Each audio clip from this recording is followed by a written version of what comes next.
আজকে রাষ্ট্রের কাছে আশা করব তেমন একটা নেতৃত্ব যেখানে যে কোনো নারীর অপমানে জাতীয় পর্যায়ে সবাই প্রতিবাদী হবে।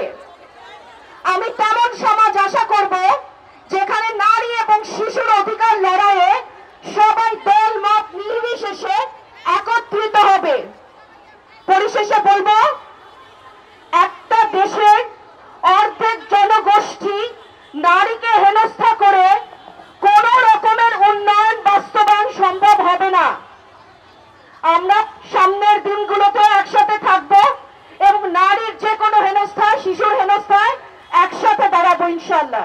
বিশেষ রাজনৈতিক দল তারা কি কাজটি করেন, আমি বলছি না তারা নারীকে অসম্মান করেন, তারা নারীকে সম্মান করেন, কিন্তু সেই নারীকে সম্মান করেন যার কথা তার পক্ষে যায়।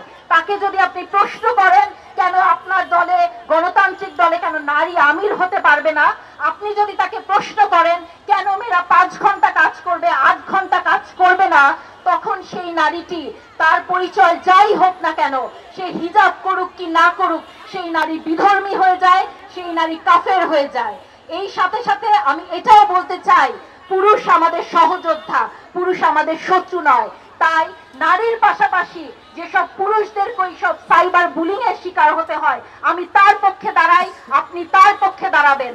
এই সমাজে জুলাইয়ের পরবর্তী সময়ে আমরা ভাবতেই পারি না কথা বলার জন্য আপনাকে কেস করা হবে। এই দেশকে আমরা চেয়েছিলাম।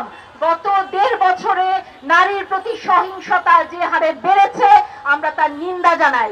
তাই আমি রাষ্ট্রকে বলতে চাই, রাষ্ট্রীয় পৃষ্ঠপোষকতায় আর নারীর প্রতি সহিংসতা নয়। সরকার 7 দিনের আলটিমেটাম দেয় রাজনৈতিক দলগুলোকে। সরকার কেন বিটিআরসি কে বলে না যে কারা এই কাজগুলো করে তাদের আইপি অ্যাড্রেস বের করবে? সরকার কেন বলে না হাজার হাজার কোটি কোটি টাকা ব্যয় করে যে বট বাহিনী তারা চালায় তাদেরকে ধরবে? আমি মনে করি সবশেষে এটাই বলতে চাই, উন্নয়নের গল্প আমরা 17 বছর অনেক শুনেছি। ইনফ্রাস্ট্রাকচার ডেভেলপমেন্ট কখনো উন্নয়ন হতে পারে না। উন্নয়ন হচ্ছে সেই উন্নয়ন, প্রবৃদ্ধি উন্নয়ন নয়। উন্নয়ন সেটাই যেখানে নারী নির্বিঘ্নে বাড়ি ফিরতে পারবে, রাতের বেলায় নির্বিঘ্নে হাঁটতে পারবে। আমি আশা করব যে নারীরা আজকে আছেন, প্রত্যেকটি নারী প্রত্যেকটি রাজনৈতিক দলের ইশতেহার দেখবেন।